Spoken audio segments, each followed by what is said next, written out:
الحمد لله ما دام الوجود له حمدا يبلغنا.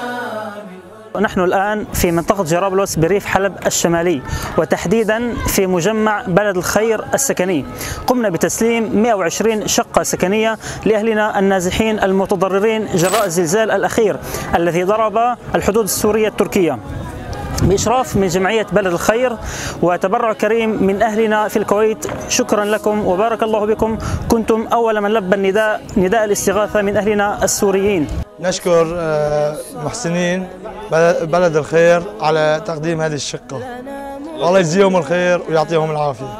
نشكر محسنين بلد الخير إن أعطونا هالشقة ويعني وقعدونا، والله يجزيهم ألف خير، الله يعطيهم ألف عافية.